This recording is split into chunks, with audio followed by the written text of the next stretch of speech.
Yeah, this is the painting that we did in the short class, and that's available on YouTube. And John can share the link if anyone has not seen it. But yeah, this is what we did using the cut up credit card, not the new one, but hopefully next time I'll have the platinum one cut up. But yeah, this is the these were the paintings that we did.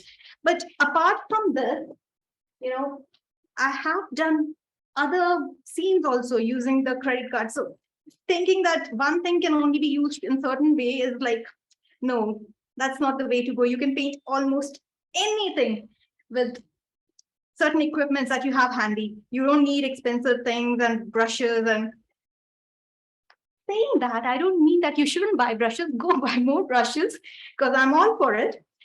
So this is a cityscape that I painted some time back. So all these things are done using the credit card, the scraping, even the plastering, every technique that I've used. Okay, this is one of my favorite things. That looks great. Yeah, and Did you it's do that with credit cards? yeah, this whole thing is painted with credit card, That's amazing. and there was no sketch involved, so there was no I think sketching. that technique's absolutely brilliant. Yeah, How did you do the boats with the well? We can talk about that maybe, but how was yeah. it? See, last time I was using one color for this. Okay, if I zoom in over here, can you Yeah, see that? yeah, yeah. Okay, so I've used a couple of colors. Like over here, I've used, I think, Payne's gray or Payne's blue gray and burnt sienna and loaded it up on double sides and scraped it. Right. So everything. It looks like a harbor, but if you see up close, I haven't painted anything really. It looks like nothing. If you bring it up close, it's nothing. Yeah. It's just the masts of the boats that's giving this. I don't know. It's making an impression that it is a boat. It is a, I don't know, the whole scene. Nisha, that is the technique of truly great artists. So Yeah, you have mastered that, Nisha. hopefully.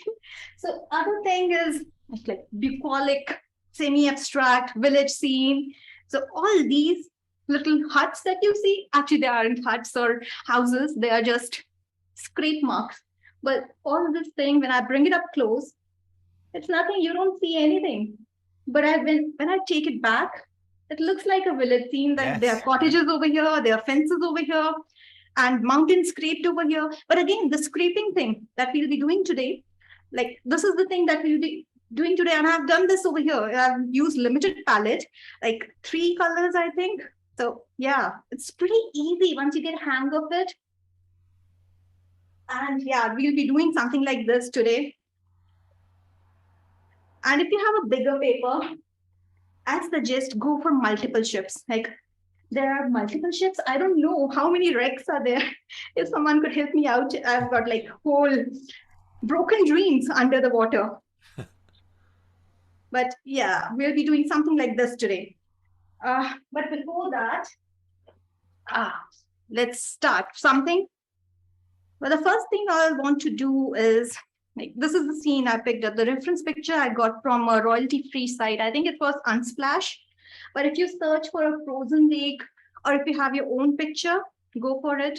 But you can find these royalty-free sites. There's Unsplash, there's Pixabay, Pexels. I'm sure many of you might already know that. So I got this picture, but as you can see, there's no clear focus over here. It doesn't attract me that much. So what I did was crop it out, zoom it in, and this is the picture I'm going for. Again, Okay. I won't be going for the realistic painting. I won't be painting this exactly, but this is just a reference point. That's why I didn't share a reference picture when you were asking. I just shared some sample paintings because no Yes. matter how hard I try to replicate this, it will never happen. At Yeah. least with me, it never does happen with this technique. So that's the thing I said with the mountain scenes also that we were painting for the short class. I told that no matter how many times you even try to copy me, you won't come up with the exact same painting because even I cannot do that. So take your own colors, bring your own combinations, do your own thing, and use this technique in your own way. Yeah. Yeah. Get loose, get those creative juices flowing. Yeah. Marianne asked, would you recommend doing this portrait rather than or landscape? Which way are you doing it? I'm doing it in portrait format. The original one was in a landscape format. But if you see it, it's missing the whole center figure. There's no impact in it. Maybe it speaks to you. It's personal choice for every artist. You might like landscape format. You might want to go like this with your painting, and that's okay. That's your choice. That's like artistic freedom that everyone should have. So yeah, I didn't like it as such, but when I cropped it up and zoomed it in, I was like, okay, now there's a focus. There's a landmass over here. There's like striking icy marks that I liked. Yeah. That more impactful for me. But if you want to go for this, you want to screen grab it, go for it. Yeah. You can take this. The ice is almost creating lines of perspective, aren't they? Yeah, it's going towards the landmass. And Yeah. that's amazing. And even if you look at the clouds, they are going towards the landmass. So it's like one perspective, second perspective. This is the focal point, but you have to traverse the whole area, the whole paper to get to it. Yes. If that makes sense. I don't know what I'm saying, but because I haven't been trained technically or I haven't gone to a art college, but I hope I'm making everything clear. So Yeah. Yeah. I mean, this if your eye isn't pulled to that mountain in the background, then yeah, you're not very good at looking, because basically this everything is going to that mountain, isn't it? yeah, So, everything has to be connected from this landmass over here. yes. Here, the line is going over. Although there are horizontal lines also, even over here, there are like across, watching scraped across the paper. But no, the focus, if you see, they're like lines feeding. Most of the lines are going over here. So this is the focal point. Even the cloud is connecting over here. Yeah. So yeah, the impact is this one. The subject, main subject, and the main textural interest is over here.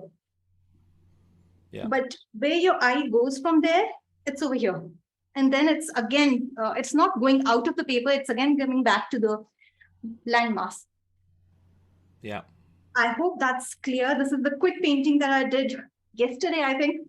So I didn't paint anything today. So I'm all hyped up. You've Let's got do something. withdrawal symptoms. Don't worry, we're going to be doing 2 paintings now. Yeah. Gail has said, I'm very excited to try this technique. Really appreciate the opportunity to join this class. Thank you, Nisha. So thanks, Gail. I hope the painting is interesting enough for you guys, but I find it interesting. Let's see if you can get hyped up like me. Brilliant. Yeah. So how should people start? So